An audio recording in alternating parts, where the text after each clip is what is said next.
Hi, y'all. First, I'd like to thank you, Jake, for that incredible poem. That's going to be on the website. That was absolutely beautiful. And I was wondering what I could say because I spoke to Mike a couple of weeks in advance. And I thought nothing's going to surpass the beauty that you had in that poetry. So thank you for all of us. Mike called me, and in terms of introducing the speaker, Mike called me and he said, where do I get this Halen product? I really need it. And he had known about it for years. I've been trying to get Walter here since 2006. And fortunately, it was because of Mike's need that we now finally have the benefit of Walter being here. I will also say that I'm a breast cancer conqueror from 2006. And Walter and this product, I believe, changed my life. So between Walter and Byrne, I'm a pretty happy camper.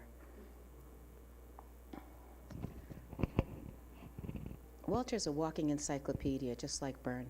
I'm going to read you some of the details of Walter, and I'll try to be brief because you could go on for books.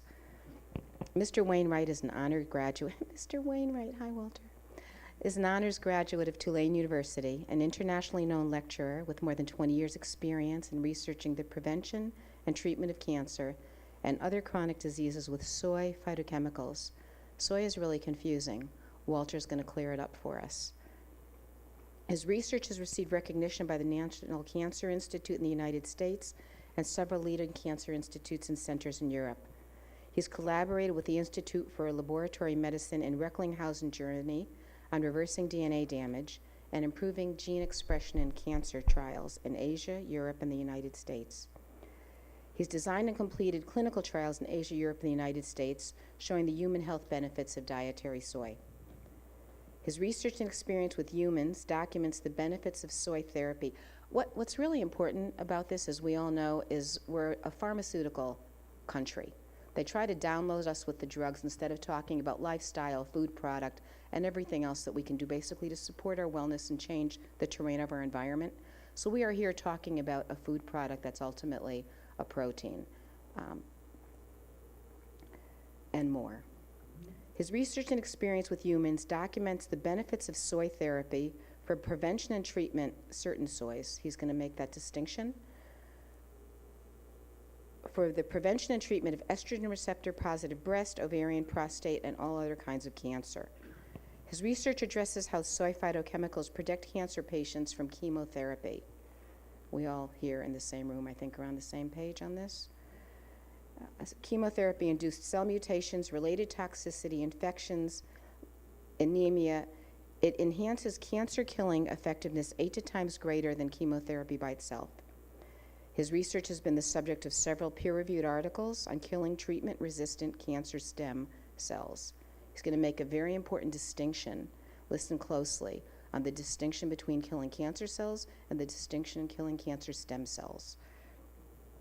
He's an internationally recognized lecturer. He's lectured at the Royal Society of Medicine in London, the European Society of Anti-Aging Medicine in Vienna, and other prestigious conferences in Europe, Brazil, and North America.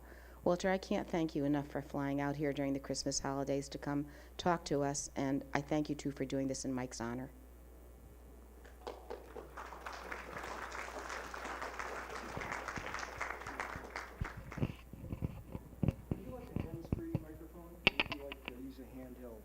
Oh, it won't make a whole lot of difference? Okay, well, Either way? that sounds a lot better, so. Okay.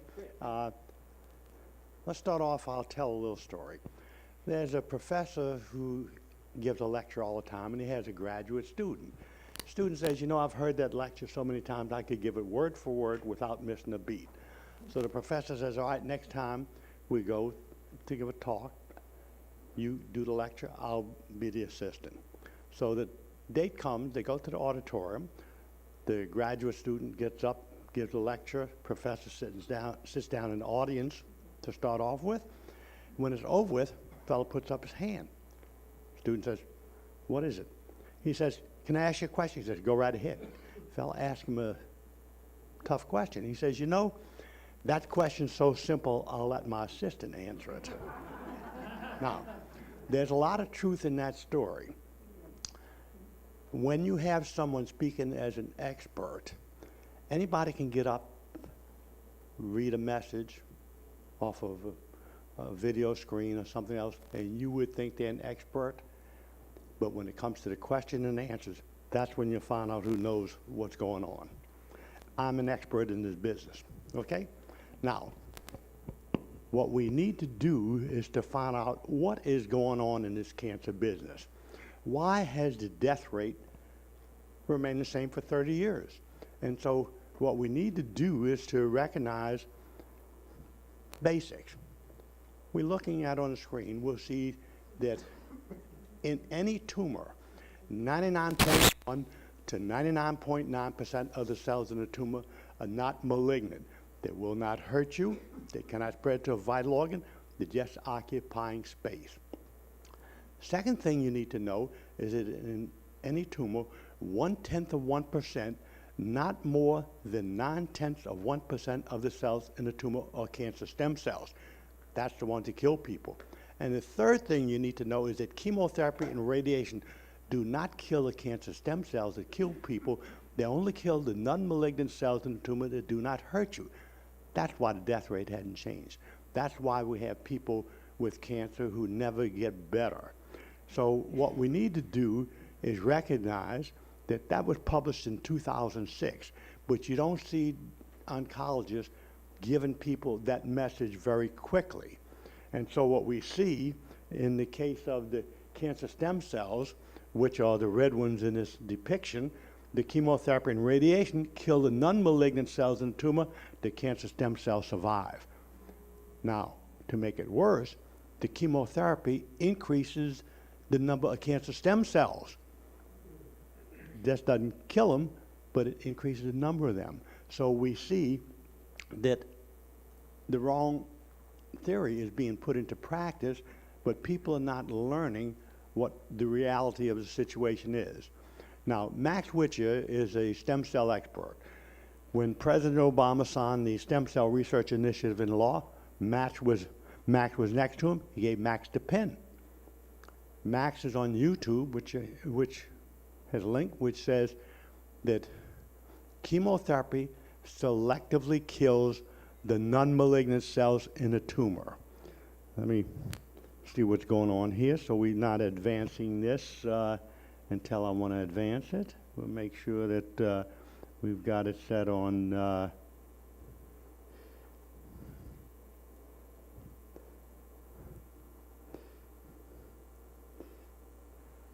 manual. Okay.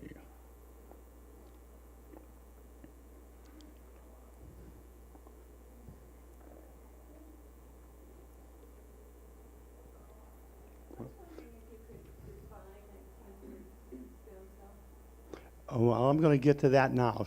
So what we want to know, what is a cancer stem cell? What is this about? What's going on?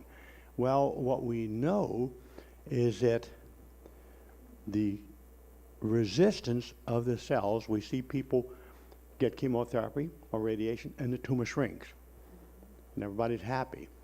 But the problem is it comes back. The stem cells are slower growing, and so there's a period of time.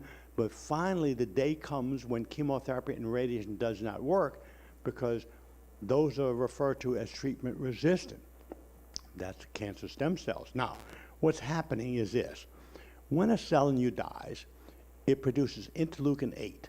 The interleukin-8 attracts a stem cell that's produced in the bone marrow. The stem cells circulate around in us. Now, the stem cells have two characteristics we need to recognize. First, stem cells are immortal. They don't die. The second thing is they are multipotent. They can replace any cell in you. Okay? So let's say we have a liver cell that dies. When that liver cell starts dying, it produces the interleukin-8. That will attract a stem cell to it. That stem cell then gets information from the dying liver cell, giving it instructions as what receptor sites and functions to develop. That's why the body won't produce a brain cell or pancreatic cell in the liver, because the dying liver cell is telling that stem cell exactly what to duplicate. Now, the problem is inflammation is associated with all major diseases. So let's take a man who has hepatitis, viral infection in the liver. He has a liver cell dying. That liver cell produces interleukin-8. That attracts a stem cell. Well, the stem cell comes to it, and it gets information in the form of what are called cytokines. But the inflammatory cytokines are now giving conflicting signals to that stem cell. Those inflammatory cytokines conflict with the cytokines from the dying cell. It can confuse the stem cell. It doesn't know what receptor sites and functions to develop, and so it doesn't develop receptor sites. Now, that stem cell, when it comes, that mother stem cell will twist, produce a new stem cell and a daughter cell, which becomes a differentiated cell normally. When that stem cell is first created, the daughter one, it's immortal also. But when it develops the receptor sites and functions, it then becomes what we call an apoptotic cell. It will die. You can kill it. But when it doesn't differentiate, you can't kill it. It doesn't have the receptor sites, has not developed those. So chemotherapy, poisons can't get into it. For instance, IPT chemotherapy works by delivering doxorubicin, the chemotherapy, through the insulin receptors. A normal cell has 80,000 to 100,000 insulin receptor sites on it. So the chemotherapy goes through that receptor site to get into the nucleus of the cell, damage the DNA, and kill it. Well, when that stem cell doesn't develop the receptor sites and functioning, you can't get in it with the chemotherapy, other things. Radiation won't kill it because it repairs the DNA damage.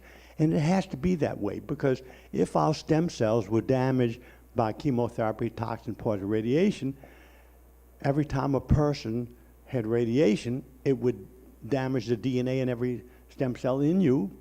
Similarly, if you had a radiation treatment or a body scan, that would damage the DNA. We would always be replacing a dying cell with a DNA damaged cell. We'd be sick all the time. So the stem cells are immortal and they're tough. So what we need to do is to cause those stem cells to differentiate, to develop the receptor sites and functioning where they can become a mortal cell and you can kill them. So what we see is that the cytokines block the stem cells from differentiating. Now, this is showing the chemotherapy increases the cytokines and it produces more of the cancer stem cells. And so this is the difficulty. Now, we know inflammatory cytokines like TNF-alpha that blocks stem cell differentiation. So this is where the cancer stem cells are created. Now, when we look at this, what we need to do is to drop the inflammatory cytokines to prevent the blocking of the cell differentiation. That prevents the forming of cancer stem cells, but it also, at the same time, eliminates the treatment resistance, because then you can get differentiation of those stem cells and make them treatable. Now, when we look at all the stem cells, they're all made in bone marrow, and every cell comes from them. So this is the key. And so when we look at a bone marrow transplant with a person, what we're doing, we take radiation, we kill all of the stem cells in them, and we transplant back into them stem cells which do not have DNA damage, at which point they can start off from scratch. Well, they had problems with bone marrow transplants because it was difficult to get them to take. They didn't always work. That's because those people don't have immunity. If you get infections and inflammation and other things, it can cause problems with it. So what we're going to talk about is managing estrogens, estrogen receptors, estrogen metabolism, and cellular immunity. Now, hormones cause stem cells to differentiate. And so in us, we want to recognize we have estrogen receptor alpha and estrogen receptor beta sites in every cell in you head to toe. And the liver has no estrogen receptor beta activity. The policemen are there, but they're all sleeping. That is because the liver is a detoxification organ. all compounds that go to the estrogen receptor beta site are good for you. The liver doesn't detoxify them. So those get recirculated. Now, estrogens all go to estrogen receptor alpha, and the phytoestrogens are not estrogens. They're actually anti-estrogens. Now, estrogen receptor beta was discovered in 1995 by Jan Gustafson, chairman of the Nobel Prize Committee at the Karolinska Institute, and he named it estrogen receptor beta. He thought it was an estrogen receptor site. Well, that was not accurate. It is an anti-estrogen. Compounds that go to the estrogen receptor beta reduce the circulating estrogens in you, and so we now know that healthy people have a greater number of beta receptor sites in the cell than alpha. Cancer patients, sick people, vice versa. The biggest event in the development of cancer is a reduction in the beta receptor sites. That is where the anti-cancer compounds go, and they kill cancer in the nucleus of the cell, not surface markers like NK killer cells and T cells circulating, looking to identify a cancer cell or abnormal cell in you to kill it. The estrogen receptor alpha and estrogen receptor beta sites are in the nucleus of the cell. Estrogens go into the cell to get to that receptor site. It mixes with the DNA, causes cancer, makes it grow quicker if you have it, and it damages the DNA further. And so what we are going to look at is the difference between phytoestrogens and estrogens. There are no studies that show that phytoestrogens are estrogens. And the pharmaceutical companies also contribute to that because they'll say women who take tamoxifen should not take soy products because theoretically the soy phytoestrogens occupy the same receptor site as the tamoxifen and reduce the effectiveness of the treatment, and it can make those cancers grow quicker. Not true on any part of that statement at all. Does not go to the same receptor site. Estrogens go to the estrogen receptor alpha site. The soy phytoestrogens go to the beta receptor site. And it reduces the number of alpha receptor sites in the cell. When you reduce the number of alpha receptor sites in the cell, there's not enough binding sites for the DNA damaging what are called 4 and 16 hydroxyestrogens. So you excrete those in the urine to the point where it drops total circulating levels of estrogen 35 to 40%. That will slow down any of those cancers.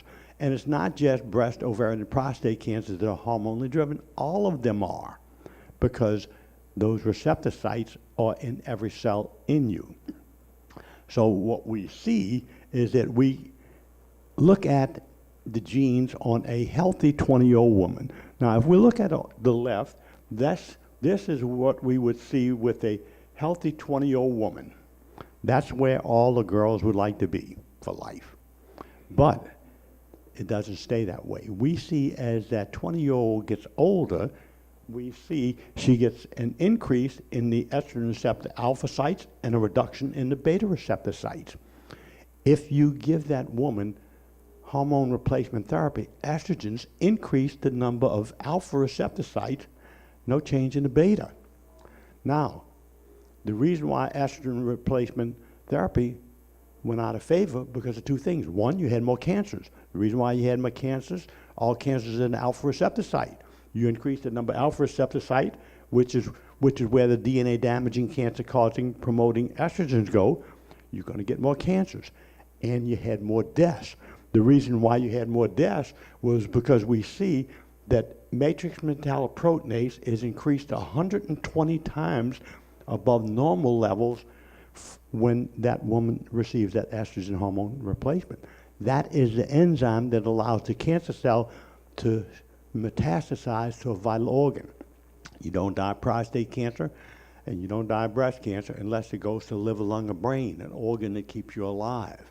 And so what we're going to do, we're going to go back and see that soy drops that level of matrix metalloproteinase 120 times for that hormonally treated woman back down to normal, and it reduces the untreated woman without the hormone about 35–40% of normal. So we can look at the prior slide and we see if we take this normal age woman and gave her 2 tablespoons of the soy, that brings her DNA down very close to that healthy 20-0. And if we looked at the hormonally treated one, it brings them very close. So the estrogens and phytoestrogens are 2 different ball games. The phytoestrogens are good because they go to the beta receptor site. You're talking about fermented soy, aren't you? Or is this GMO? Well, I'm going to get into soy later because not all soy products are the same. But these compounds are in all soy products.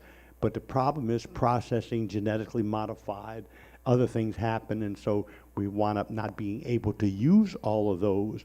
Now, when we look at risk, we see that we have a greater risk with estrogens as compared to phytoestrogens. When we take untreated people, cancerous here, you add estrogens, that risk goes up. And risk of metastases goes way up because you're increasing that matrix metalloproteinase 120 times. You add the soy, it reduces the cancer risk. And if you add the soy and the estrogen, it still reduces it down because it is reducing the receptor sites that the estrogens go to. Now, cancer risk vary with age because hormones change with age. And we don't see the risk when we have young people. It's with the older people. Now, I want to talk about a compound called Adiol. Adiol is with you when you're born. That gives you your immunity for life. That is the most important hormone in you. That is with you when you're born. Estrogens start coming up about 12 years old and goes down later in life. Now, we don't see women getting ovarian cancer when estrogens are high. We see them getting it when it's low. It's not the fact that the estrogens are carcinogenic, damage DNA, cause cancer, speed it up, make it grow quicker. The problem is we don't have the Adiol protection. That is decreasing. And we get a reduction in the estrogen receptor beta sites, which is where these compounds go. And I'm going to show later in a study in Germany, breast, ovarian, prostate cancer, we raised the level of estrogen receptor beta in prostate cancer patients 300 times. You then can deliver 300 times greater level of the anti-cancer compounds in the nucleus of that cell. You see? And so the biggest event in the development of cancer is a reduction of the beta receptor sites. Now, the pharmaceutical companies have tried to do chemotherapy studies with Adiol, but they can't deliver it because the problem is the cancer patient doesn't have enough beta receptor sites to get 4, 6, 8, not 300 or 400. And so the number of receptor sites becomes important because that determines the level of anti-cancer compounds you can deliver to the cell. And this is showing that the beta receptor sites kills cancer in the estrogen receptor site in the nucleus of the cell. This is a study on breast cancer showing that's factual. And so we now recognize something we never knew before. Everyone has been talking about immunity. They always talk about NK killer cells and T cells. We are not talking about NK killer cells and T cells here. We are talking about cellular immunity. This is in the nucleus of the cell. That Adiol is antibacterial, antiviral, and anti-cancer. Now, when you eat, the estrogens become metabolized to 2, 4, and 16 hydroxyestrogens. The 4 and the 16s are bad. Where do they go? They go to the alpha receptor site. They damage DNA, cause cancer, and speed it up. The 2s are good ones. They are not really with any affinity for either of the receptor sites, but they are more involved with differentiation of the cells. And so when we look at improving our health relationship, we want to have a greater level of 2-hydroxyestrogens as compared to the 16s. And science shows that a woman to be at low risk for cancer and not make it grow quicker, promote it if you have it, you should have at least twice as much of the 2-hydroxyestrogens as compared to the 16-hydroxyestrogens. There are 3 things in science improve that ratio. Indole-3-carbinol and DIM, both of those come out of cruciferous vegetables like broccoli, and the third one is soy, except soy does many more things that the others do not do. Now, this is showing the increase in the receptor sites in breast, ovarian, and prostate cancers that we've done in the study. And this is interesting. We see and learn God is smarter than all of us put together. This is the way he designed a woman. So if we look at a woman, we see that Adiol is measured in women, and it's high. And it decreases during the month. And when it hits the bottom, she has no immunity. She'd get pregnant, and a baby would survive. A baby will not survive at that level of immunity. It'll kill that baby just like it'll kill a tumor. Adiol kills pancreatic cancer, every one of them. Okay, so for a woman to have a baby, what God has done, he has reduced the level of immunity down to 0. Now, when that immunity goes down to 0, the inflammatory cytokines come in, and they weaken the structural membrane of the capillaries in the uterus and make it bleed. That produces a menstrual cycle. That blood would feed the baby because there's no umbilical cord. That baby, just like a tumor, needs a blood supply to feed it. The body doesn't know the difference between a tumor or that baby. So this gynecological endocrinology governs tumors just like the baby. It's working on the same principle. The body doesn't know the difference between them. And this is why cancer patients and pregnant women have gonotropic enzymes that can be tested, same mechanism. The body doesn't know the difference between that tumor or the baby growing in terms of cells. Now, what we recognize here is what we are doing with the soy. We reduce the inflammatory cytokines that shut off the blood supply that feeds the tumor. Just like 2 to 3 months into that pregnancy, the umbilical cord is developed, at which point that umbilical cord is high in Adiol. That gives immunity to the fetus.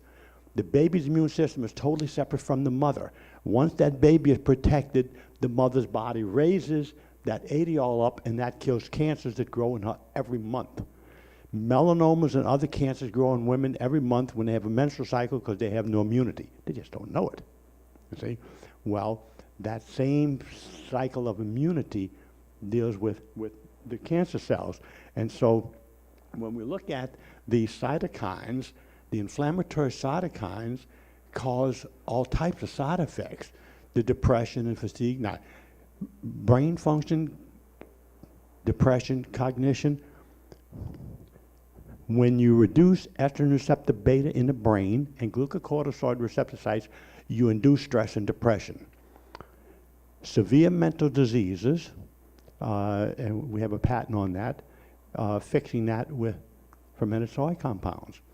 What it does, when we're looking at the severe mental diseases, schizophrenia, bipolar, postnatal depression, postnatal psychosis, post-traumatic stress disorder, it is not a problem of imbalances of chemicals in the brain, not dopamine, serotonin. It's physical injury, and the inflammatory cytokines are crossing the brain barrier along with stress hormones, and that makes people act crazy. Women, 9% are schizophrenic, but pregnant women, it's 25, 30%. You send them to Afghanistan with the stress hormones, it's 35 to 40%. You see, so it's the stress hormones along with the inflammatory cytokines that cross the brain barrier and make people act crazy. And so we can fix that by increasing the glucocorticoid receptor sites and estrogen receptor beta, which is what we do in the cancer patient, but this is also affecting the brain functioning. And so the inflammatory cytokines, when we shut them off, we stop the problem that they are causing by increasing the cancer stem cells, because that's what blocks the cell differentiation. That's also what gives a blood supply to the tumors. Now, when we see people with strokes, heart attacks, inflammation is associated with every major disease. So the inflammatory cytokines weaken the capillaries, make them bleed, at which point, if you get a blood clot going to the brain, that's your stroke. If that blood clots to your heart, that's your heart attack. But that is caused by inflammation. So inflammation is a real key problem. Now, when we look at circulating cells in a breast tumor, we see that in tumors in the breast, when we looked at some of those, 68% had estrogen receptor alpha sites. But when we look at the circulating tumor cells, only 35% did. They're less differentiated. They never developed. And so it's much more difficult because when we look at treatment for breast cancer, roughly 74% are estrogen receptor positive. Well, what does that mean? That means that if human estrogen gets into the estrogen receptor alpha site, it will make that cancer grow quicker, speed it up. And so the two treatments that have been around, tamoxifen, $1 billion a year for 25 years. And aromatase inhibitors are the later development. Well, both of those are designed at keeping estrogen out of the estrogen receptor alpha site. And so tamoxifen resembles estrogen. It will go into the estrogen receptor alpha site. If it's there, then at that point, estrogen cannot get in because it blocks it. Now, the aromatase inhibitors have only been around 5 or 6 years, and there's been work on it before that, but the pharmaceutical companies have been pushing them because they make 22 times more money. The patent on the tamoxifen is out of style, but the aromatase inhibitors block the enzyme called aromatase. That blocks the conversion of androgens to estrogen. If you don't produce the estrogen, then you don't have to worry about blocking it out of the receptor site because it's not there.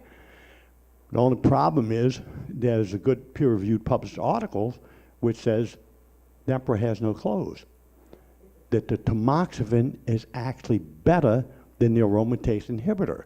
But the pharmaceutical companies have been pushing the aromatase inhibitors because in a study, there was a slightly longer period of time before recurrence of the cancer in favor of the aromatase inhibitor as compared to the tamoxifen. But the problem is the death rate is higher.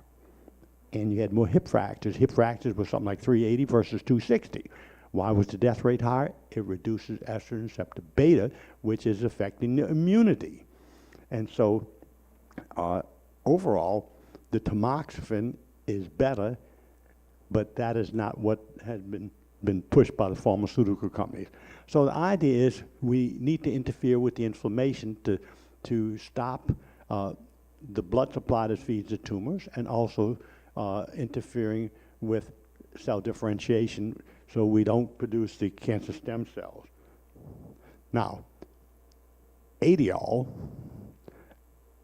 works through that beta receptor site, and it provides the same protection as pregnancy.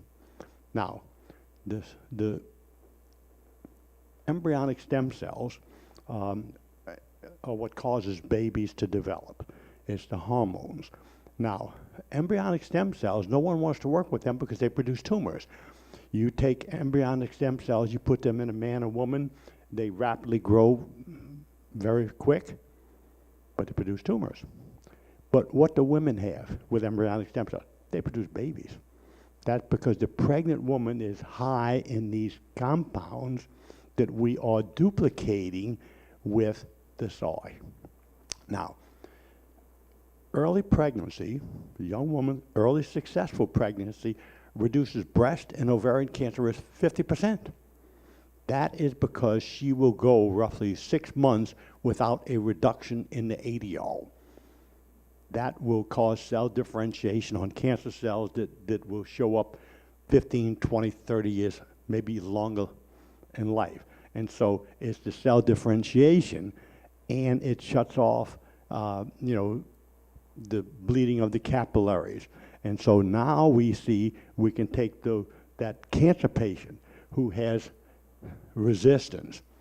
Chemotherapy doesn't work at all. We treat them with the soy, at which point it kills off all of those cells by reversing them back and causing those cancer stem cells to differentiate. Now, how good is the fermented soy?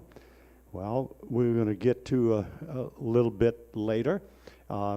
With comparisons, it actually kills more cancer cells than the best chemotherapy developed for breast cancer in the last 50 years. And we'll go over specific numbers on that. But we want to know about anti-angiogenesis.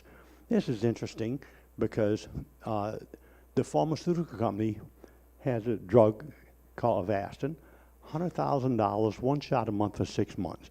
And what it's supposed to do is to shut off the blood supply that feeds the tumor. Now, Judah Folkman at Harvard spent 40 years on working on angiogenesis, which is the blood supply that feeds, our cells in our bodies. And what happens here? Again, there is a gene. That gene is called vascular endothelial growth factor, VEGF. All cells have that. When a cell is deficient in oxygen, that cell will produce the VEGF that goes into the tissue, and that makes new blood vessels grow to that cell to give it a better blood supply. Now, if I cut myself, those cells on the left and right side of the cut will grow together. When they hit each other, they will stop growing, and that will heal. Because our normal cells are pressure sensitive. Cancer cells are not pressure sensitive. When they hit each other, they stack up, and they're fast growing. So they wind up without a blood supply. All of our cells are in capillaries, so we have a fresh oxygenated supply of blood going to those cells, not the cancer cells. So what happens is those cells stack up, they produce the VEGF, that produces a blood supply that feeds them. But initially, those cells will put out the inflammatory cytokines, which start some blood to feed them. That's the inflammation. Now, inflammation, a marker for inflammation is triglycerides. Blood fats go up. Metabolic syndrome shortens the lifespan 25 to 30 years of mental patients and people with high stress. And so, in a study we did with elite NATO military soldiers, we restored 100% to normal. But when we looked at the metabolic profiles on them, out of 10 people we looked at, one triglyceride level was 1,000, 3 of them over 500, the rest were about 350. Brought them all down to normal in 3 months. One of the big problems, insomnia. They can't sleep, they can't regenerate. They also have problems, they become loners. They don't mix with people. There's no relationship with women. So they become out. Well, we doubled the level of testosterone in them, which brought it to normal. But when we looked at the profile on those post-traumatic stress disorder soldiers, that exact same profile as pregnant women. They were producing a hormone called prolactin. They were producing breast milk. Prolactin is produced when a woman has a baby. That turns out affection to the baby, not the husband. And in addition to the prolactin that reduced sex drive, the testosterone was reduced 50%. So when we restored the testosterone to normal, double that, reduce the level of prolactin, that brought back sex drive. One of the soldiers was interesting. The most stupid person he knew was a woman who waited on him at the grocery store. Oh, she was stupid. He later married her. She got pretty good looking after a while, you see? And so we can see that this can change the lives of people for the better. And so when we look at shutting off the blood supply that feeds the tumor, the drug Avastin works by shutting off the VEGF. And there were hearings in Washington, D.C. about maybe 8, 9 months ago now. The pharmaceutical company prayed to women before the FDA, and they were crying and saying, oh, if I don't get the Avastin paid for, I'm not going to live long enough to see my grandkid graduate from high school and so forth. And I felt sorry for them because they really believed that, when the reality is out of 17,500 people, it helped less than 1%. The rest were dying quicker because they had holes in the liver and organs, because turns out you cannot live without VEGF in the cell. That is what you need to furnish the blood supply to the cells that are being replaced in you continually. And there were two major studies done on that, both done at UCLA, Berkeley. First was done with rats. 55% of the rats died equivalent of 29 years old in humans. The 45% who didn't die never ever were healthy their whole life. Then they did a study with humans. You cannot live without VEGF in the cells and in the epithelial lining of all arteries. And so the product is no good. The pharmaceutical company sells $8 billion a year of that product now. That is the most profitable product they sell, and it's terrible. Now, this is with the fermented soy. What we see here is a blood supply feeding a tumor. May 26th, this is a breast cancer patient who was pregnant. She didn't want to use chemotherapy because it would have killed the baby.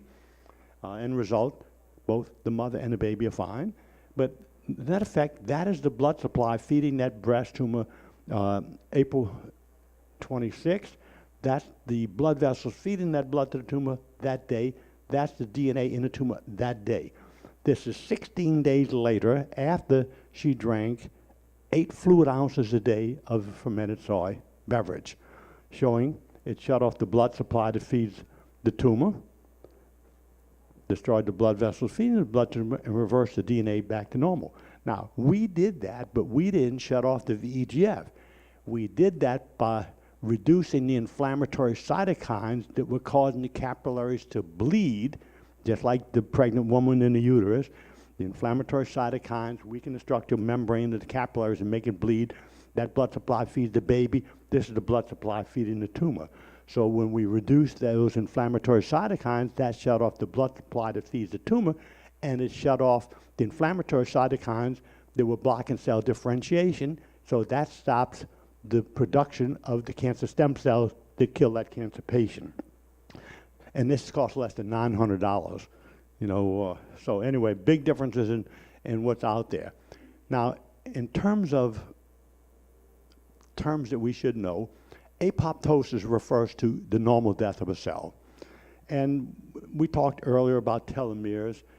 In Germany, we saw that some of those cells, cancer cells, and there's an enzyme called telomerase, those cancer cells will live in 150, 160 years.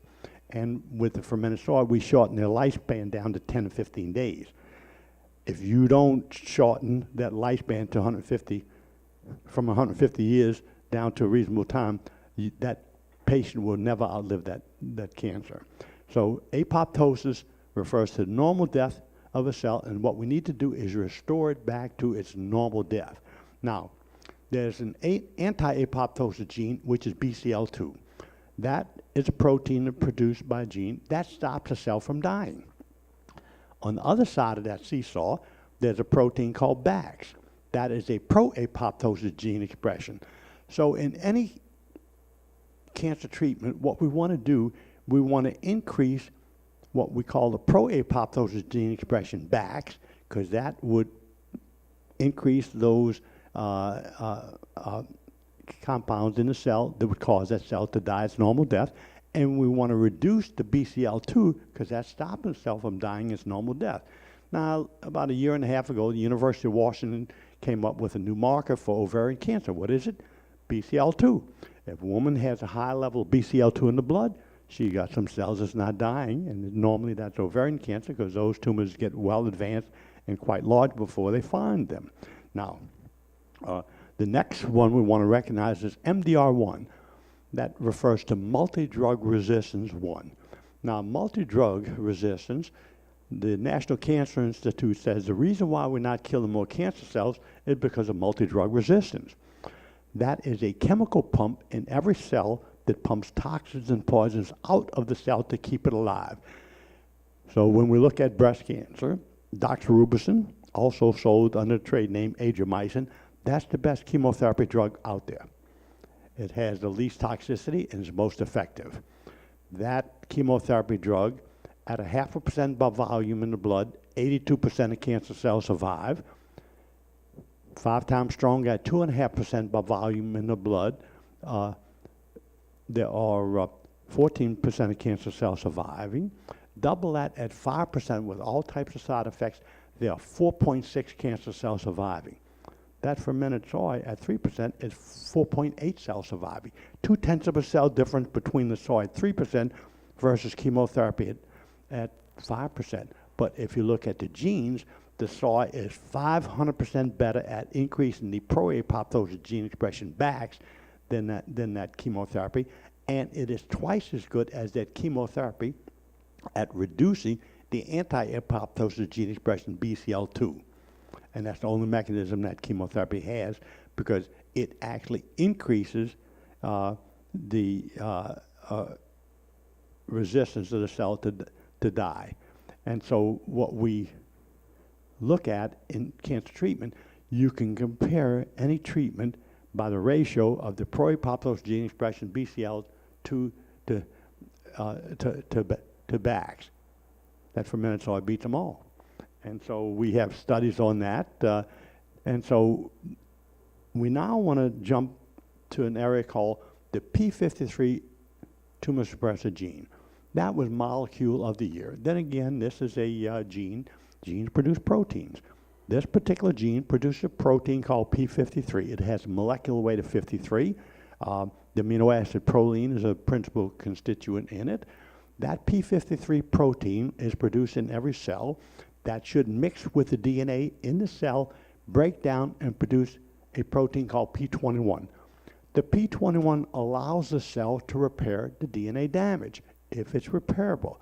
If not, it kills that cell by interfering with the cell cycle, stops it from surviving.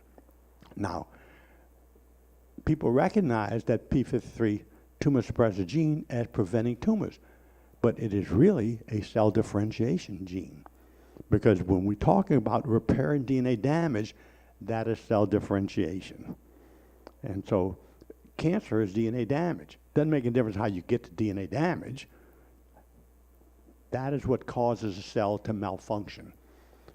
And so what happens is, we know 55% of cancer patients across the board have problems with that P53 tumor suppressor gene, and 96% of ovarian cancer patients have problems with that P53 tumor suppressor gene, because that P53 protein becomes inactivated, it mixes with other proteins, does not break down and produce the P21. When you don't produce P21, you cannot repair the DNA damage. You will get diseases depending on which genes are damaged. Cancer is one of them.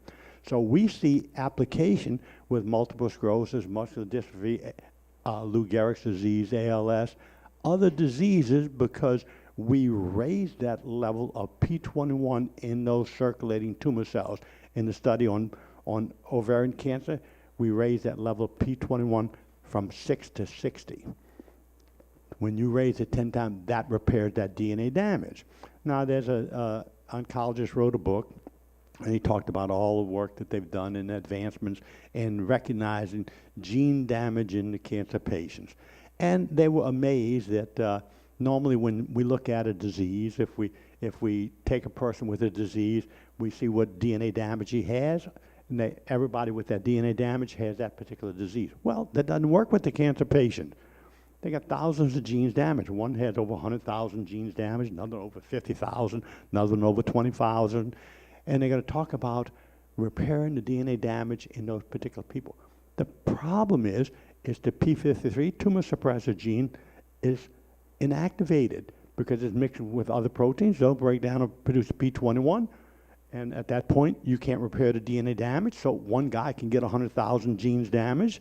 Another guy can get 50 or 75. And they're all different genes. And that's what they can't figure out with the cancer patient. They're all different genes. There is no uniformity. And they're going to try to look at individual genes for individualized treatment of a person. Whereas we fixed that P53 tumor suppressor gene in the circulating tumor cells, which repairs the DNA damage. And so it has application for the cancer patient and other diseases as well. And so we recognize that now, on the bottom of the chart, we have a couple of genes, BRCA1, BRCA2, HER2, and we talk about cachexia. Well, the pharmaceutical companies talk about these genes. BRCA1 and BRCA2 are genes which they say women who have low levels of those proteins are at higher risk for breast cancer. Well, I don't know that I totally agree on that, because only 7% of breast cancer patients are BRCA1 problem, only 8% of BRCA2. So 92% of women with breast cancer don't have either one of those. And so breast cancer is not related or totally on the BRCA1 and BRCA2 proteins, because most women are getting it irregardless of that. Now, 1 out of 4 women are what are called HER2 positive. Now, that again is a gene, and so we want to recognize that that protein makes breast cancers grow quicker. So the drug Herceptin is used to reduce that gene expression, which reduces the protein it puts out. Well, that fermented soy increases BRCA1, BRCA2 gene expressions, increase those productions, and it reduces HER2, and it crosses the brain barrier, which the drug Herceptin does not. So when we're looking at the pharmaceutical company, we see the natural product does everything the pharmaceutical product does, but better. So we'll move forward. So cell differentiation is induced by the management of estrogens and the inflammatory cytokines, and that can cause a dramatic difference in survival of the cancer patient. And so for the first time ever, it's been reversed, where the cancer stem cells become less aggressive and they are treatable, whereas that is generally the end of the line. So we have one study with breast, ovarian, and prostate cancers, all treatment resistant. Chemotherapy and radiation were not choices. They'd been through the system, none of those worked. In that study, no one died, all are still alive. Over 4 years, no one's used a product, and all are doing very well. And so we know that the genes involved, these are published articles on the genes involved with breast, ovarian, prostate cancer, and this is with the soy. Now this is showing the estrogen receptor beta. This is 300 times increase in estrogen receptor beta sites in that prostate cancer patient using the soy. Now this, when we're looking at the P21, we were talking about the P53 tumor suppressor gene. This is that data dealing with ovarian cancer here, up to 60. When we look at the breast cancer, we in area about 2 up to 14. That's about 7 times. And then in case of prostate cancer, from maybe 2 up to 17. So that causes killing of the cancer stem cells, because that affects the DNA. Repairs the DNA damage in themselves. If it's repairable, if not, it kills it. Now, low levels of that winds up with all your problems, because you get a reduction in what is called nuclear factor kappa beta, which brings inflammation, and your triglycerides are a marker of cellular stress. And so the metabolic systems come. Now this, when we're looking at survival, this is the survival of ovarian cancer patients with the fermented soy versus conventional treatment. Then when we look at prostate cancer, again, we see the survival is far better. And if we move forward with breast cancer, we again see survival data is better with the fermented soy than with conventional treatments. And this is published in peer-reviewed articles. And anyone who's interested in these articles, I have some sheets. Just give me name and email address. I'll be glad to email you copies of these peer-reviewed published. One of the oncologists is Adolf Schindler. Adolf Schindler is an oncologist. He's published over 600 peer-reviewed articles on, and he's the most published oncologist in the world. He's an author, loves what we're doing, says they've been treating cancer patients wrong for 45 years and like to straighten it out. And so he's very interested in what we're doing, because he's understanding now, you see. And so the problem is nobody thinks anymore. The pharmaceutical representative goes out and says, use this product for this disease, this one for that one. And so the doctors are not spending time with the patient. They're not really being creative and not really looking and searching for what's working, what's not working, because It's a numbers game nowadays. All revenues. And the money is in the cancer business. Where else can you get $1 million a patient? You know, to throw you out of the hospital the next day if you have a baby. And sometimes they want you out quicker. Do that as an outpatient next week. But anyway, all soy products are not equal. I have an article that I published on that, which shows that there are huge differences between soy products. There are over 10,000 varieties of soybeans. The phytochemical content varies 50% depending on the mineral in the soil where you grow them. It varies an additional 50% depending on the age of the beans when they pick for processing. Then again, the processing affects it. Now, when we look at the soy, the U.S. government spent $20 million looking at anti-cancer compounds in fruits and vegetables. They found 5 superstars, all of them in soybeans. Those are isoflavones, there's 12 of those, protease inhibitors, saponins, phytosterols, phytic acid compounds. We found an additional one, which is a branch fatty acid that's made with the fermentation process we developed. That branch fatty acid by itself, 88% tumor shrinkage by waiting 40 days in human prostate cancer, 66% shrinkage by waiting 40 days in human liver cancer, inducing apoptosis in leukemia cells starting in 2 hours. Now, cell differentiation, one of the better things to look at is leukemia. You can reverse over 50% of leukemia cells in less than 24 hours if you get that soy compound in the bloodstream up between 22 and 44 micrograms per liter of blood. Now that's remarkable to think that you could repair the DNA damage in over 50% of those leukemia cells in less than 24 hours. But that's the name of the game. It's cell differentiation, where you repair the DNA damage in non-normal cells and restore the normal death of them. Because the problem with the cancer stem cells, you can't kill them, they're multiplying, none of them are dying, they're producing tumors, and they don't function. And so we wind up with problems. Now, we developed a liquid product. When we heated it, it killed off mechanisms. And because in the processing, what we do, we connect high levels of nitrogen atoms that are usable to the body directly to the micronutrient proteins, which are anti-cancer compounds. And so what nutrition is about is the incorporation of nitrogen into cellular plasma. All cells use nitrogen. So when you eat a protein, nitrogen is the principal component in that. And so what we want to do is to deliver that nitrogen to the cells, because that's what's going to build our cells. Well, so what we do, we connect high levels of nitrogen atoms to those micronutrient proteins and keep it stable in the water without producing household ammonia. So when you drink it and it circulates in the system, all cells use nitrogen, but cancer cells have a higher metabolism. So they will suck in that nitrogen very quickly at higher levels. That will deliver it into the cell where it repairs the DNA damage and gets delivery. And so, and we break down those isoflavones from 3,000 to 5,000 Dalton size down to 200. At 200 they go in the cell and can repair the DNA damage. Now, one of the compounds I want to mention is the protease inhibitors. There's 20 years of work at University of Pennsylvania, Dr. Ann Kennedy. Now, the U.S. government spent this $20 million looking at anti-cancer compounds in fruits and vegetables. They then came back and spent $6 million studying those again.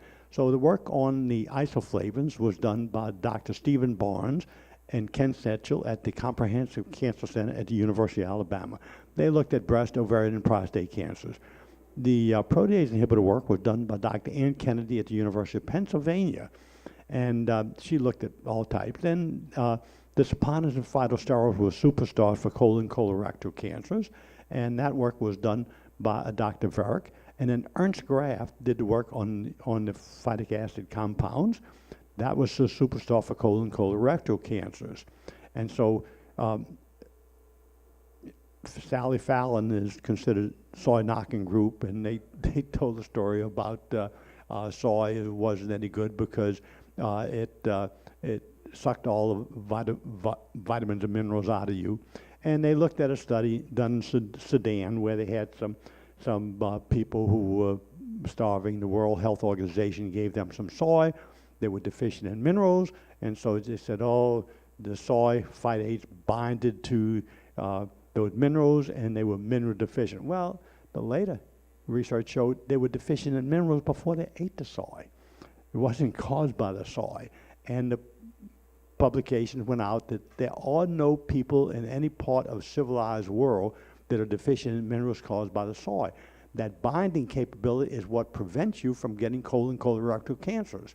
And so what's happening there, the government told us we should eat high fiber foods to reduce our colon cancer risk. Well, the wording should have been this. We should eat foods that are high in phytic acid compounds. You see, because it's the phytic acid compounds in the high fiber foods.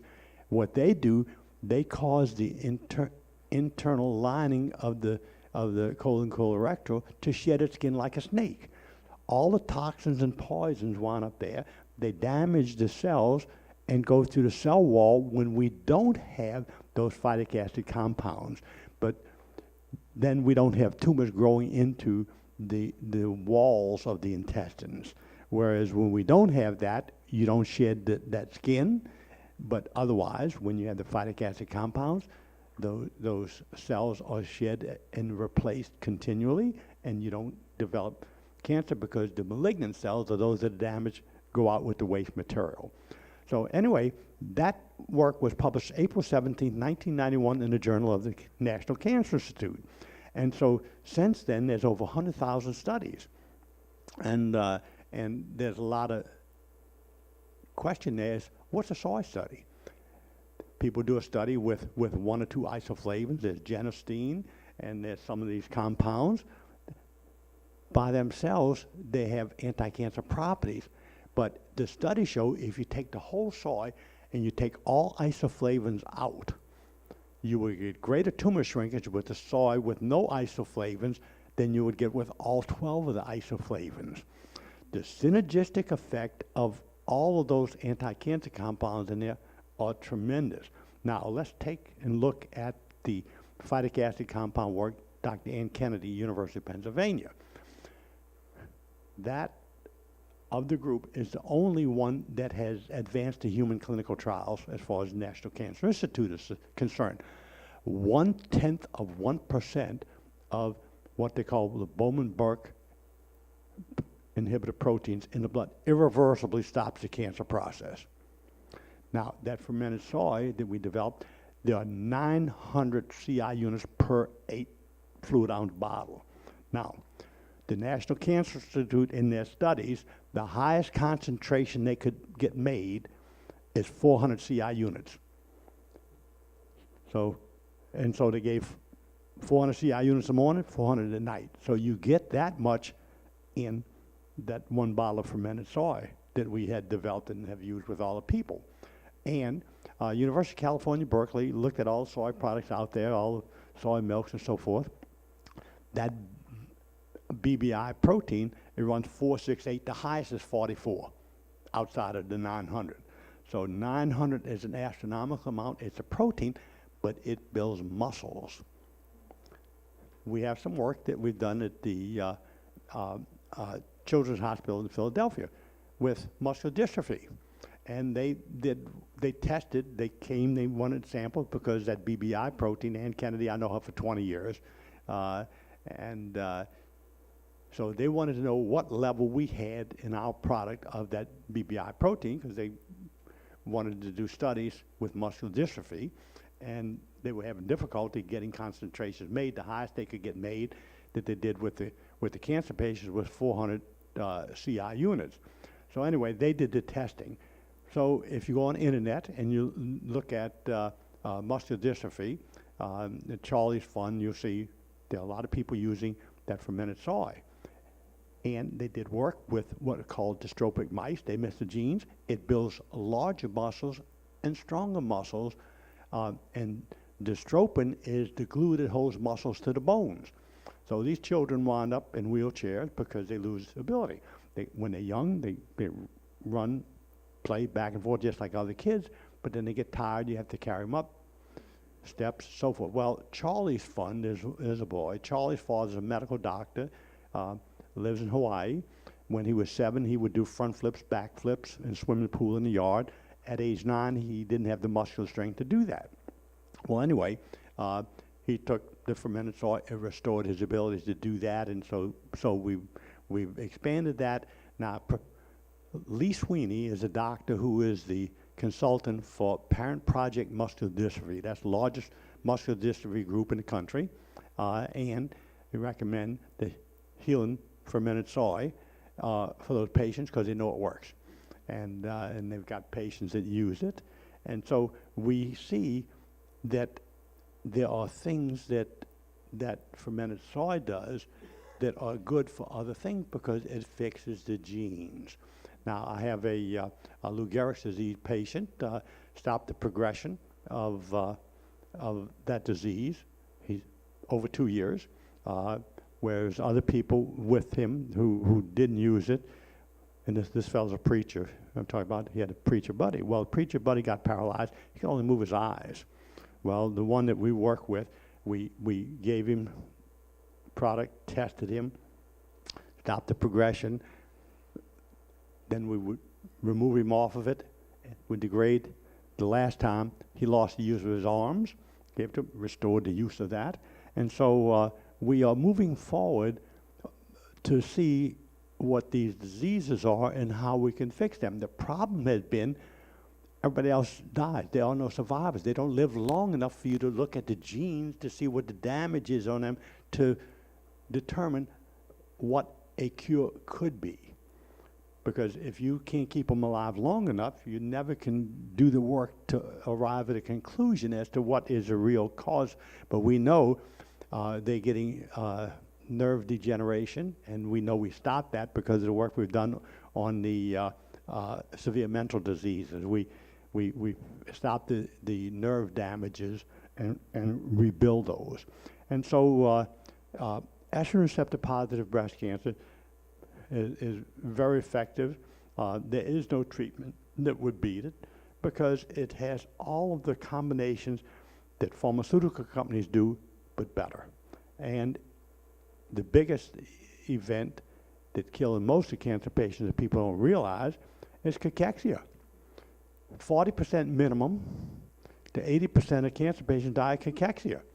And I have a study with 5 hospitals, multi-center study with roughly 300 cancer patients. MD Anderson says 80% of advanced cancer patients die of cachexia, minimum 40%. Now, 18 years ago, I sent 6 cases to Hospital Santa Monica in Tijuana. Ross Pelton was hospital administrator. I told him, take some tough cancer patients, try this, let me know what you think.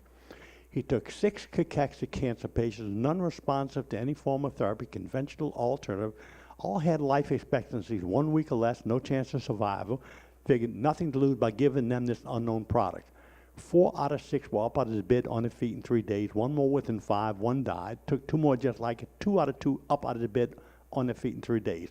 He turned around 7 out of 8 in an impossible category, and they were still alive 5 years later. And so when we look at people dying from cancer, it's a question, did they die from the cancer, or did they die from the chemotherapy treatment, or did they die from cachexia? You see, now chemotherapy increases cachexia in the cancer patients to roughly 73%. Now in the study with the multi-center hospital, we reduce that cachexia with chemotherapy treated cancer patients from that 73% down to roughly 13%. And so we can see business as usual. We build muscles. We affect those genes, and this is showing increasing cachexia with chemotherapy. Okay, cachexia is a wasting away, and there's generally the cancer patients waste away because the energy that they consume in calories cannot keep up with with building, and there's a gene damage involved also. There's MYLD gene. When that gene gets damaged, you can't rebuild lean muscle mass. And so they waste away, and this has difficulty. So anyway, this is one of the areas we are extremely good at. But that can affect every patient. In that study, no one ever had to discontinue course of treatment from weakness. No one ever had to, have a transfusion, and it's business as usual. They don't have the side effects. And this is showing the effect of that p53 tumor suppressor gene. That p53 protein breaks down to produce the p21.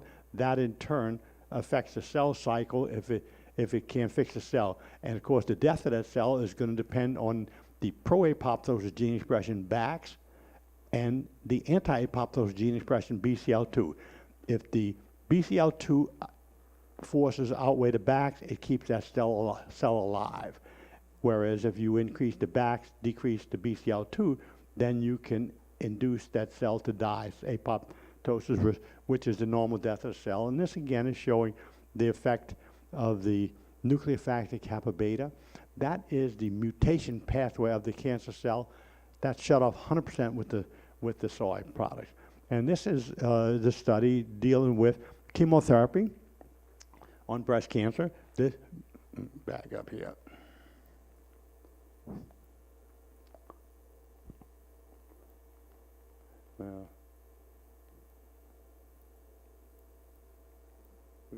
Took a big jump here. Okay, we'll get back to it in a second here, but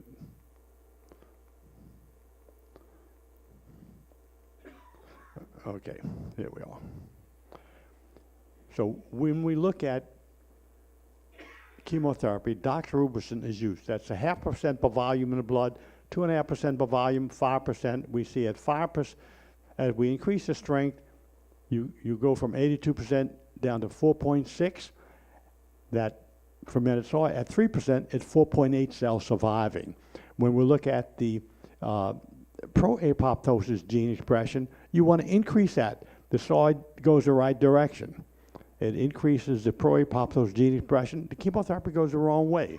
You're reducing it. That's the wrong way. Now, you want to reduce the anti-apoptosis gene expression, so the chemotherapy goes in the right direction. But when we look at the soy, it's half the number, which means that soy is twice as good. Now, if you take this 0.5% chemotherapy and have that person drink the fermented soy along with it, you get the same cancer cell kill as 5 times stronger chemotherapy without any mutated cells to come back and kill the person. You kill the cancer stem cells, and you shut off the mutation pathway, and you wind up with generally 8 to 10 times greater cancer cell kill with the two used together.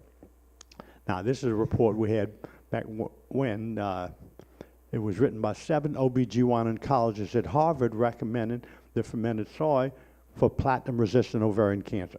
Platinum chemotherapy is what was used for ovarian cancer. If the tumor grows in 6 months, they terminal, bad prognosis. So they had a woman, turned her out as terminal. She used the fermented soy, came back 9 months later, the tumor shrank, tumor markers was down.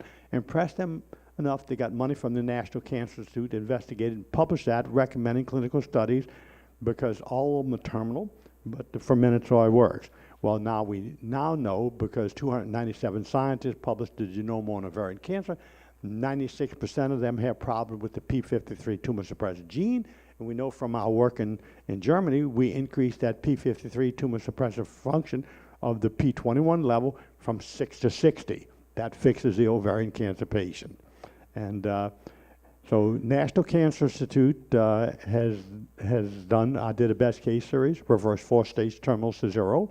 Of those cases, I thought the most impressive one was a man by the name of Sherman Sanders. Sherman went into the hospital in San Antonio, Texas. They cut him open, took a look, sewed him up, said, too far gone, nothing they could do. Primary liver cancer spread to the intestine, lymph system, and gallbladder. Chemotherapy doesn't work for that type of cancer. There are no known survivors.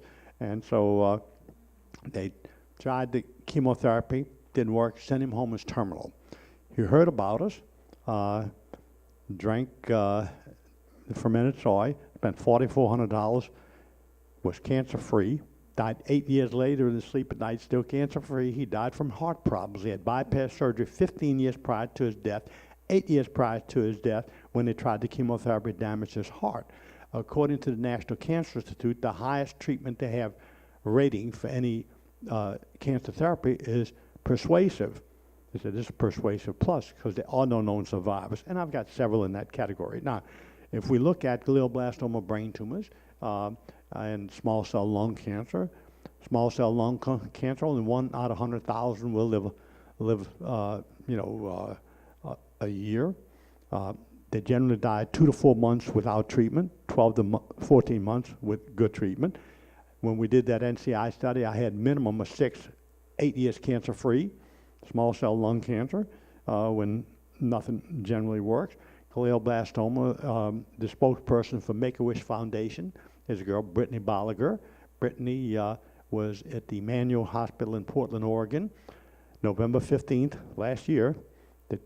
She had glioblastoma 4 years prior to that. It came back, tried chemotherapy, the works, told the parents they're going to quit feeding her, she'll be dead in 3 days. That was November 15th. Brittany's fine now, used the fermented soy therapy. Now there's a girl in Salt Lake City, Jamie Lynn Barton. She was at the Huntsman Cancer Center, treated astrocytomas, glioblastoma, brain tumors. She was paralyzed.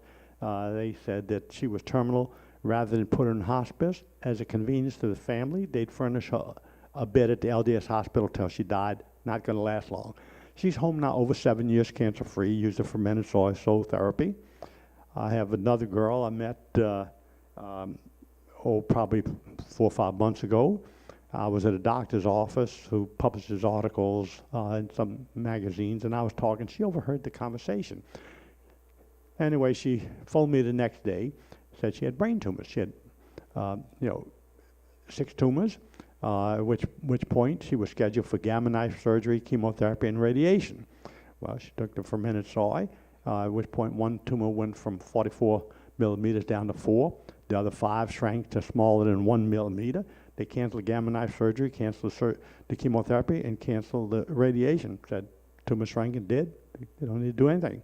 So anyway, we see that there's hope for people who have given up. When things don't work, that doesn't mean that it's the end of the road. Now, we have to recognize some people will always die. God determines who lives and dies.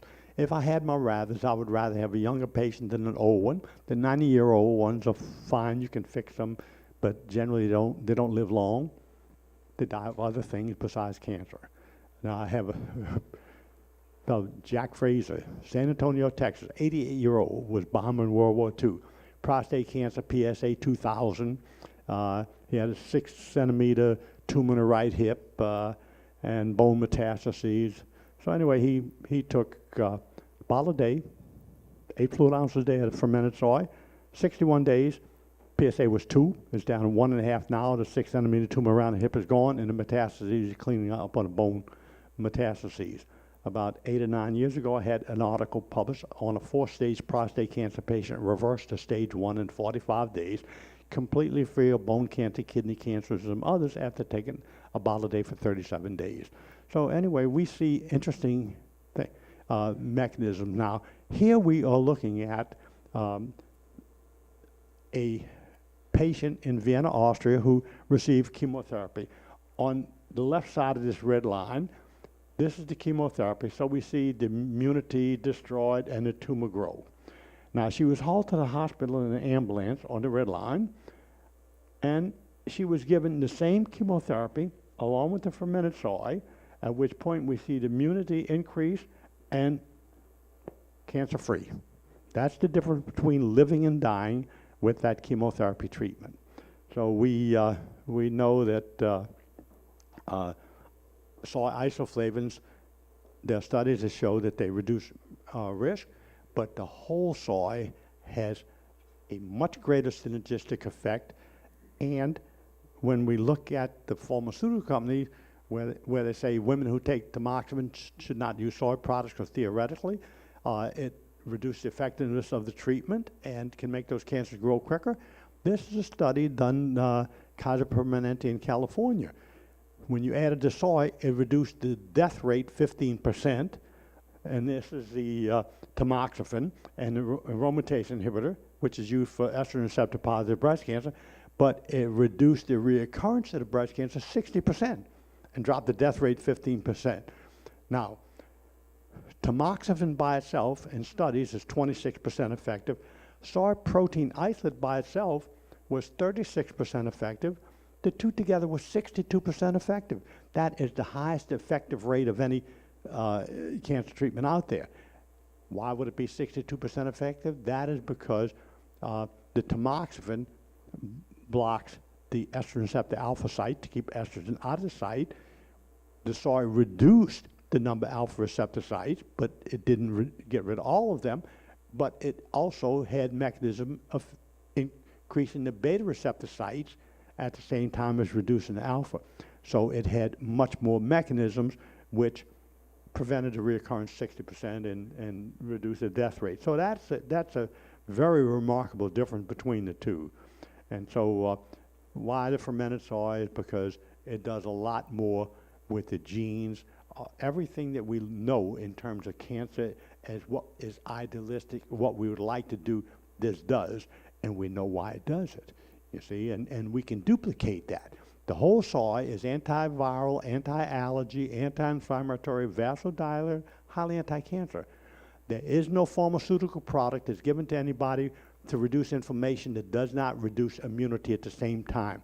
That fermented soy increases immunity at the same time as decreasing inflammation. That's the difference between things. And in addition to reducing inflammation, it's antiviral and antibacterial. And in studies, it drops viral effects 90%. It's drug category. Now, the pharmaceutical drugs wind up killing more on cytotoxic effects, but they never produce people who were viral-free. But the soy does because it kills a bunch, not as much as this other, but it increased immunity where the body then kills the rest. And according to the Indonesian government, that's the only thing that works for taking care of dengue virus. It controls 72% of malaria parasites without any medications. Now, we did a study with healthy people. First, we did a study with fruit flies. You know when they're born, you know when they die, you can compare things. You can't do that with people that drink and drive, that do all types of things that shorten our lifespans. So when we look at the fruit flies, they're pretty obedient. They sedentary lifestyle, you can work with them. Well, we double the lifespan of fruit flies, which makes it the best anti-aging product in the world. Melatonin was a runner-up at 140%. Then we did a study with 303 healthy people, all eating the same food off hospital trays, 3 months in a row. We tested them extensively. They were aged 50 to 59, 60 to 69-year-old age group. And we found, here's what it did. And if you look at this, we didn't start with people who were deficient in something. We took healthier people. The goal was to make healthier people better. You won't find studies doing that very often. In fact, I don't know of another one that's venturesome enough to try it. But anyway, it increased the CD3, CD4, CD8 immune cells, improved the ratio between the CD4, CD8 cells, increased the antioxidogenic index in the blood, increased the cytotoxic effect of the NK killer cells, increased the production of interferons and interleukins, increased cellular levels of zinc, copper, and manganese superoxide dismutase antioxidant enzymes, increased heart function, lung function, brain function, balanced testosterone, estradiol, sex hormone levels in men and women. And then in other studies, it knocks out worms, bugs, parasites, candida, yeast, chronic fatigue, Epstein-Barr, stop replication of HIV, hepatitis, Lyme. And so it's got a lot of good characteristics. And so if I were on an island and had to have one thing with me to be healthy, that would be it. And so the idea is when we look at the mechanisms involved, it does a lot of things. Food category, no side effects. One of the studies we have includes infants 6 months old through children age 11 as hospital nutrition. It's been sold in the United States for over 20 years in over 20 different countries. Never one complaint. And we are optimistic that we can help a lot of people. And so what we try to do is to teach people what they can do to help themselves and their friends. It's a toxic world. We are always going to have people who have sick. They're always going to be amongst us. And so we can help a lot of them. But it's not what we are doing, it's what the body does when you have those specific nutrients, because they increase the immunity and produce the adiols and the compounds that provide that natural immunity, which is what God gave all of us. But when we get genetically modified foods and genetically modified soy is all in the U.S., that destroys the myelin sheath, destroys the brain barrier. So there's problems with genetically modified foods. Now, it's a toxic world, so what we want to do is recognize that and try to do better. So anyway, I'm at the end of the slides. If we have any questions, we can handle those and let you all ask questions. Unless you're ready to go home, it's clock is still running. But anyway, thank you. Can you say something about the product? How much do you take and where you get it? Okay. The product is manufactured by Healing Products Incorporated. And they're in Woodinville, Washington. That's close to Seattle. Now, tablespoon a day for prevention, anti-aging, generally twice a day is quite good for healthy people. And it's extremely good. Good for anti-aging. I'm older than I look, and married 55 years, 3 kids, 12 grandkids, 11 great-grandkids. And so I remember when they bombed Pearl Harbor. See, but anyway, we can be healthy and we can have mental capability. And, Crohn's, irritable bowel, all the gastrointestinal problems. And let's look at the post-traumatic stress disorder. When we look at those people, what they had was lung infections caused by low immunity. You see, now the low immunity, when we looked at the first Gulf War, they thought Saddam Hussein had poisonous gases, then they couldn't find that, then they thought it was some in the sand. No, it was low white blood cells, which is low immunity. Now, U.S. government, some work, I had a meeting with some of them in Japan. When you drop a nuclear bomb, many people are killed in the blast. Of the people who do not die in the blast, 85% of them die from a reduction of the white blood cells, which is what's happening in our study with the radiation and chemotherapy. We can improve that survival from 15% to 85% with the fermented soy. And of course, what the government is concerned about is if someone, we're not likely to see a plane fly over and drop a bomb on us. What you're likely to see is a terrorist pull up to Times Square with a truck, release a dirty bomb, and have several million people exposed to radiation. What would they do? They couldn't go to the hospital and get treatment because nobody knows how to treat them. The fermented soy is the answer because it increases, and what we show in the study with that, we prevent the reduction of the white blood cells, which is the immunity. So the soldiers had gastrointestinal problems, they had lung infections, they had herpes, all the viral infections. So we increased the immunity, the brain functioning, we increased the beta receptor sites in the brain, glucocorticoid receptor sites, got rid of stress and reduction, and so they become optimistic instead of pessimistic. Depression and anxiety, these are the things that cause problems. Now, triglycerides, in China years ago, I went to China every month for 15 years, starting about 1980. And one place I looked at, I thought I was looking at a weight loss product. They had fat loss pills. Well, the fat loss pills were to reduce triglycerides in the blood. It wasn't to lose weight. But anyway, they did lose a little weight, but not like a weight loss product that I was envisioning. But that work showed if your triglycerides were 200 or greater, you are 4 times more likely to have a heart attack than someone whose triglyceride level was less than 200. If you ever had a heart attack, you are 8 times more likely to have a heart attack than someone else. And so when we look at the metabolic syndrome of homocysteine, triglycerides, and cholesterol, that soy will reduce cholesterol levels better than any dietary treatment or any medical thing.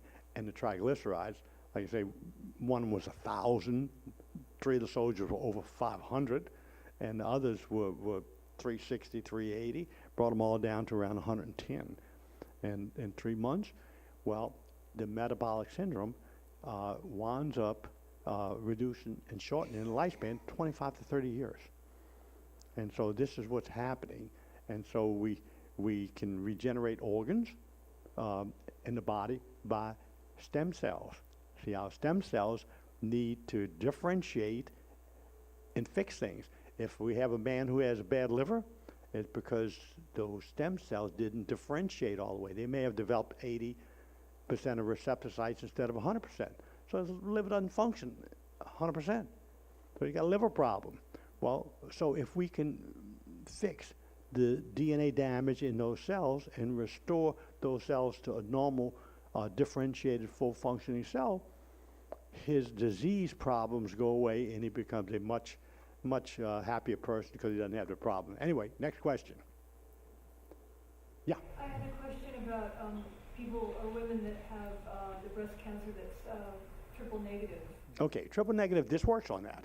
And now, because it's not dependent on progesterone, it's not dependent on estrogen, and it's not dependent on any of those things, because it works at a cellular level and repairs the DNA damage and induces apoptosis in those cells. And so other things don't work that well. And of course, with the triple negative, they give them the chemotherapy. And we saw the numbers, we actually kill more cancer cells than the chemotherapy. What do you do in situations where you basically have a soy allergy? Nobody is allergic to fermented soy.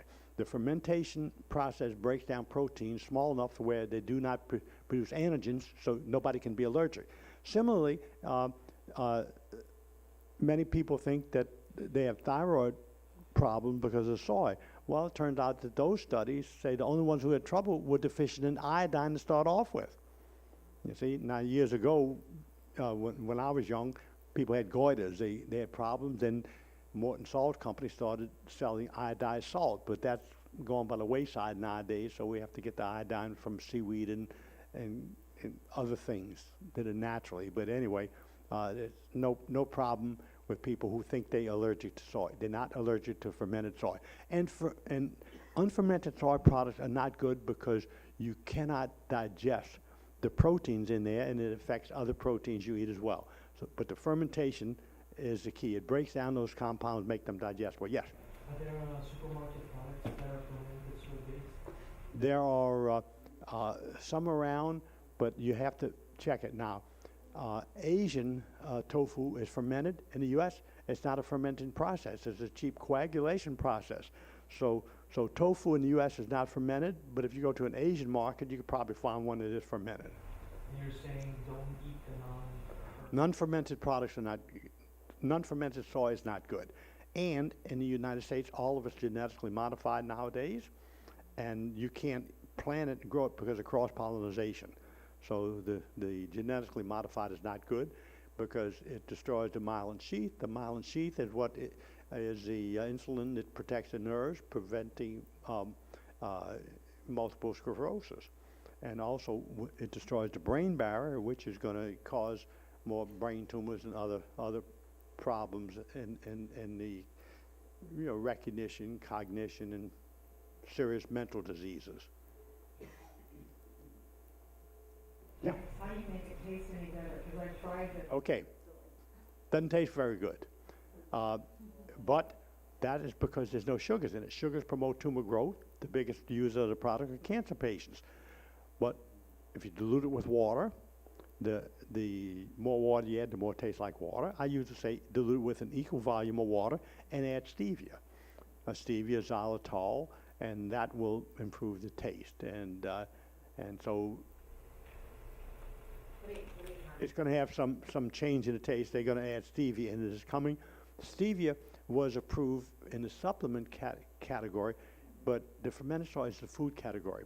It's registered with the microbiology department of the FDA in Washington, D.C. That same category of processing is they feed astronauts. That's the highest standardization of processing. And with those, you have to have studies for safety. Stevia was not approved for food category until close to a year ago. Switzerland approved it first, Australia, New Zealand approved it, then the United States approved it. Coca-Cola and Pepsi have now signed contracts. They're going to put stevia in their diet drinks. So there's going to be a big upgrade in that area. Let me comment to the taste. I was at the Cancer Control Society conference, actually up on stage after I discovered this and used it. And my comment was, here's your life, because somebody from the audience said, what does it taste like? Let's see, tastes bad, life. So I find that when you refrigerate it, it makes a big difference. If you hold your breath or hold your nose, I mean, you're talking about something tasting like earth. You can take a tablespoon of it and down it with some, down it with something that's low sugar, cold water, lemonade, because that's a pH balancer without the sugar. It's worth the taking. You get used to it. You just get used to it. Empty stomach, non-conflicting with. No, I have no samples. I don't sell any product. I'm speaking to you as the president of the Healing Research Foundation, so I'm just trying to educate people to tell you what you can do and tell you what's out there and what the name of the game is and what you need to be wary of. You can talk to me about it, and also we have a form there that you can fill out. Yeah, if you fill out a form, I'll send you all the research on all the studies and so forth. But anyway, but Adria will give you. Walter, please make the distinction about the fat reabsorption. Did you not say that fat causes the absorption to be challenged, or was it protein? Oh, no, okay. This will work as a retention enema, okay? And orally is how it's normally used, but many people use it as an enema. When it's used as an enema, one naturopathic doctor said if you dilute it with a little water, it's a quicker uptake because it's a little thick, so you dilute it and it works fine. But anyway, when you eat it, fats or oils are the things you don't want to eat and mix it when you take the fermented soy. The fermented soy, generally half hour after you take it, you can drink anything. 45 minutes, you can eat anything. It's in the blood. Those who have sinus problems, you can feel it. You can feel improvement in the lung. And I'll tell you an athlete story. I have a friend, Matt Miller. Matt, everybody's got stories, okay? Matt started running late in life when he was 74. He would always dehydrate, pass out, or collapse. So I said, Matt, next time you go run, drink a half a bottle of this, run as far as you can, drink another half a bottle, keep going, let's see how far you can go. He said, okay, he'd do that. He drank a half a bottle, ran 20 miles, drank another half a bottle, ran 20 miles. He ran 97 miles before he stopped. We then learned that the world record for his age was 105 miles in 48 hours. World records are set and held in Plano, Texas, every Thanksgiving weekend. Anybody can go get in it. So the next Thanksgiving, Matt goes to Plano, Texas. I gave him the Healing Fermented Soy. He drank a half a bottle every 20 miles he ran. He ran 145 miles in 48 hours. That's the world record still on the books. The next year, he went back at age 75, did the same thing, ran 190 miles in 72 hours. That's another world record still on the books. And what he says, you don't get tired, and it knocks out the inflammation as fast as you can create it. You don't get sore and tired from pounding the pavement and running. And so that, again, is, what it's about. So athletes love it. Anytime you increase volumetric lung function 25%, increase the left power pump output of the heart 25%, reduce the microcirculation half-time rate of the blood circulating, and carry higher levels of oxygen in the blood, you're going to always get better performance. So heart patients and athletes love it. So, yeah. How do you know it's not GMO? Well, it says it on the label, the one that we have is not genetically modified. It's organic. Well, we grow that soybean for over 20 years in Mongolian area, China, in the mining district. It's got every mineral in the soil. It's hand-picked at the peak of the phytochemical content, and the processing is proprietary. We developed that. So anyway, and I can send you a copy of the article. Not all soy products are the same. We went out and took pharmaceutical soy products and gave comparisons of them. And if you look at the spectrum, they're a straight line where we're extreme. You can see they're not the same. Very different. There's nothing. The pharmaceutical companies, the trouble is, they'll take the vitamin E, the lecithin, everything. They make medicines out of the soy because there's higher revenues, and what is left is what they sell in the soy as soy protein isolate and other compounds. There's nothing in there that's going to fix you because they've taken everything of value out that would fix you. Walter, will you make your presentation available? Sure. Sure, I'd be glad to do that. Where would that be available? How will we get it? I'll furnish a disk. The file is large. I could get a file, but it takes a couple hours to download all of that. But I can furnish that on a USB drive or something where you can duplicate for people. You know. Well, and what I'll do, I'll take this and I'll make it and I'll add voice to it so y'all can play it and then hear it. And I'll do that on the DVD, give you some of them, okay?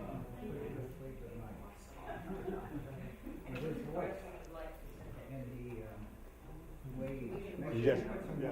We'll work out who has it. Anyway, y'all get it figured out, and then I'll be glad to do that for you. When did you start the company? 21 years ago. Well, I've been doing research on this for 30 years, but it was 1991. Yeah. Actually, the formula was 851. That was January 1985. You see, so it goes back a long time, and you know we've got smarter over the years.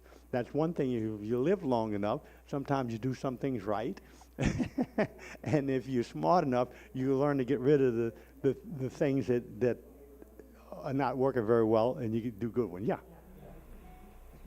Yeah. Does it make any difference eating a natto and tempeh fermented soy product? No, those are different. The yeast is different. Now, natto is, the yeast is natto, and so you produce a product that's primarily used for stopping what's called platelet aggregation so you don't get blood clotting.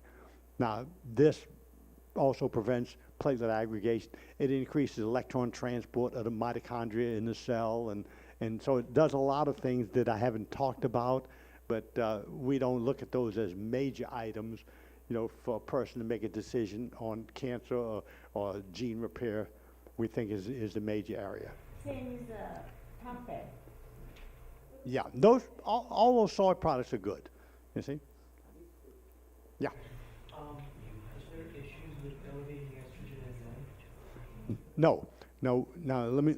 He asked a question. Is it feminizing?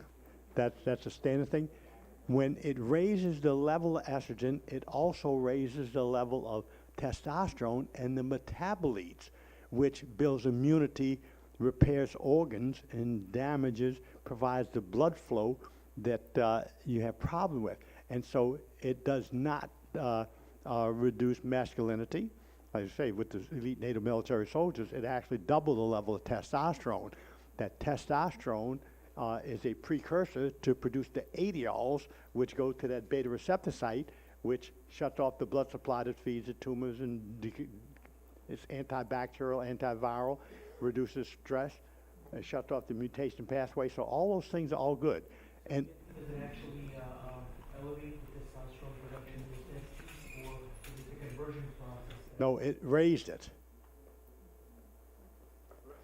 Okay, let me give you a quick type rundown. Okay, when we look at hormones. At the top of the hormone cascade, you have DHEA. That DHEA breaks down to roughly 50 immune cytokines, 50 inflammatory cytokines.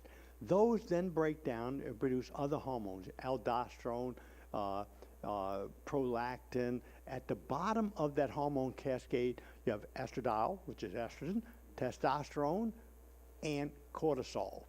Now, when a person goes to the doctor, if a man is low on testosterone, we're going to give him a patch or a shot. If a woman's low on estradiol, we're going to give her some estrogen. The problem is they are not breaking down the DHEA to all these compounds in between. When you take this man and you give him some testosterone, you may have raised the testosterone level, but you didn't fix the immunity because it's the compounds the DHEA is not breaking down. And so what our patents are on the severe mental diseases, we are taking the compounds from those that are high and putting them in those that are low and raising this whole spectrum. And so when we double them at the bottom, we didn't do anything except straighten out and regulate the HPA axis, the hypothalamus, the pituitary, and the adrenal glands that keep you at 98.6 degrees and regulate your whole immunity and everything. See, the body is very smart, but it's these hormones that cause the cell differentiation. And a woman has she has a monthly cycle operating, and we all have a circadian rhythm every night. Our body changes for rebuilding, regenerating, and detoxifying. And so when you look at the studies that other people have, they really can't prove what they're doing because they come out with a conclusion. But what we do, we take, and we have doing a study right now with women. That study, you have to check them in the hormone level at the same time every day, at the same 30-day interval every month at the same time, because otherwise, if you're taking a test when a woman and that is high, the estrogens change. And so if you take one when the estrogens are high because of a rhythm, and you take the next one low, you say, oh, we dropped the estrogen level. It doesn't apply to men though, right? No. Vaccination doesn't apply to men. Men and women have the same hormonal levels, but different quantities, different amounts. Now, older men have higher levels of estrogen than women of the same age. That's why they're getting prostate cancer, because the older man is the estrogen's damaging the DNA in the prostate because they don't have enough of the adiol to protect them. Now, the testosterone produces the adiols and androstenediol. Those are precursors to produce those hormones, giving you the immunity. So when we increasing the estrogens, that makes you smarter in your old age, so you have better brain functioning, but you also wind up with the immunity increase. It's not a problem. I think we're out of time. Wait. There. Where are the forms? There are forms being passed out. If you want to complete the information, please put a note on the form that says you want the slides or you want me to call you about the product. Just put that note up at the top. I've got some cards here of my own if you'd like them. I understand from Eric that there's a URL, and in about 4 weeks, there should be an availability of being able to see Walter on that URL and his presentation, and that's www. This is cute, Eric. tinyurl.com/smartlifeforum. I'm sure they'll announce that next month again. But the form is going out. The cards are here. Please do take in the distinction that Walter gave you. Soy and fermented soy are not alike, and all fermented soys are not alike. Walter's incredible, isn't he? Thank you, Walter. Thank you.